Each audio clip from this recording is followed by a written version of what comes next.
Hello, my name is Brannon Hamilton. I wanted to share my story and a little bit about my church. I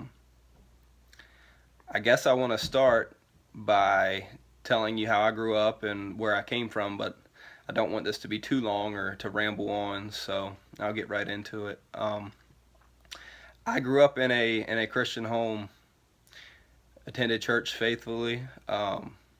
As a child, my mother, I was one of those kids that she had to make me go to church. It wasn't an option when we were younger. We got up and had to go to church on Sunday mornings. Um,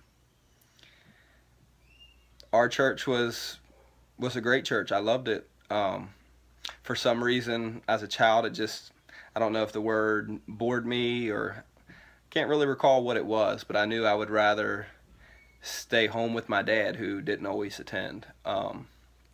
My mother was a member of the same church for 30 years. Um, and that kind of leads into how I found New Life Community Church. There was a period of time to where I was away from my family for about a year. And New Life knew me before I knew New Life. My mother had started attending New Life, and she was there and, had prayed for me as always. And she would share with me about this new church and how much I would really like it, how much I would enjoy it. Of course, at the time I was thinking, this is just my mother trying to get me back into church. I had no idea at the time what to expect. But me and my now wife, at the time, it was my girlfriend, Danielle. Um, we had visited a few churches trying to find somewhere that we could both not necessarily fit in, but someplace we both enjoyed. Um, my wife didn't exactly have the same upbringing as far as church goes, but she still attended, now and then, to where when we started looking at churches, we started looking at the more contemporary churches. And what we found, and this was just our personal experience, is we would go in and we would find something that she was really comfortable with, or we would find something that wasn't very comfortable, wasn't very welcoming, and there wasn't ever anything in between. And what we found with the places that made us super comfortable and we loved to be there, it's just deep down, I felt like it was sacrificing the word. It was sacrificing some of the things that we needed to hear, or I needed to hear. Um, I felt almost like nobody there was uncomfortable. And I know that kind of sounds contradictory because I say, we wanted to be comfortable, but nobody felt uncomfortable. But I think, again, my personal opinion, if a sermon or something that you read in the Bible or something that a pastor is preaching doesn't in some way make you uncomfortable, then you might be lying to yourself. At least I know with me, a lot of the times when I'm sitting there listening and he's hitting home with some of the things that he's saying or what's coming out of the book, it makes me a bit uncomfortable because I know that I'm not always doing the things that I'm supposed to be doing. So when we first started attending New Life, it was a godsend. I mean, it was comfortable. The people were friendly. We felt at home. But yet the biggest part for me was I still got the things that I needed to get out of it. I still got the message. It came directly out of the Bible. Nothing was someone's opinion, or it just really was amazing. And just a few short stories, because in the less than a year that we've been attending, there's been many. Me and my wife started looking for wedding venues and planning a wedding and whatnot. And being a young family with two kids, we have two children, Kaylee and Carly. Um, we didn't have a whole lot of extra money to spend thousands of dollars on a venue. So we found a beautiful venue that we were getting at a very good rate. Well, at the time, we didn't realize why we were getting such a good rate, because we were having a wedding on a Sunday at noon. And of course, it didn't come to mind, how are we going to find a pastor to marry us Sunday at 12 o'clock?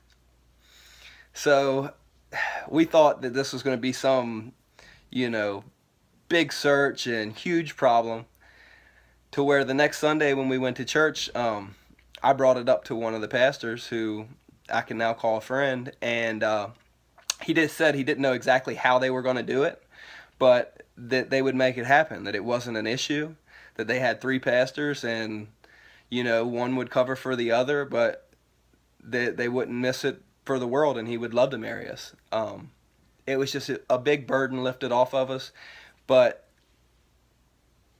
it was all done, just out of love and out of caring and just wanting to be part of it. It wasn't something that was done because or whatever else. One of the highlights, probably not just of my experience with the church, but probably the highlights of my life. I was standing there in church one day, and a couple people were being baptized. Now, I couldn't remember exactly whether I had been baptized or not. If I had, it was at a very young age. I knew that I accepted Christ into my life, but I hadn't known for sure if my wife had. And I know that sounds odd, but it was a subject that we really didn't, I could say we kind of danced around, or I really never asked directly. But this day I found out that she had, and when I looked over, I saw that she was crying. And it wasn't tears of disappointment or sorrow or sadness. And she didn't need to say a word to me. I knew exactly what she wanted. So I stood up. We walked towards the back. And anybody that knows my wife knows that, she doesn't like to be the center of attention. And the place is crowded.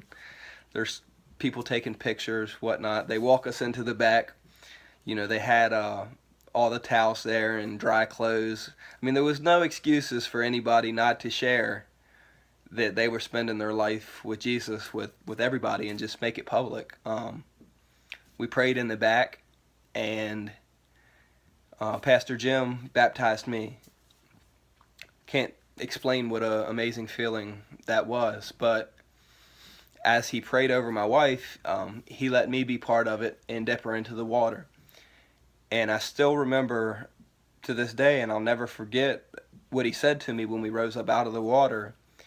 He said, "This is how you start a family. This right here is how you start a family." That's what he said to me. I now know what it means. The problem that my mother had with me, getting me to go to church, I can tell you is no issue with my children.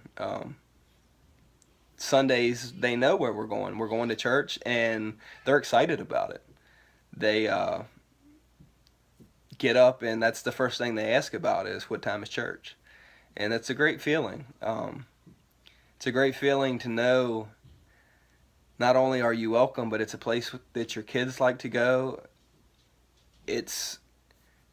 You're going to feel better walking out than you did walking in. And, I don't live a perfect life. None of us do. But I feel like what I get each week helps me tremendously. Not just the camaraderie and the companionship, but the word and the message. A lot of times, I know it sounds cliche, I almost feel like I was supposed to be there in that moment to hear what was said. There's not enough I can say about the things that we're able to be a part of, to help our community, to just really do anything for anyone. The door's always open. I've, stopped by before,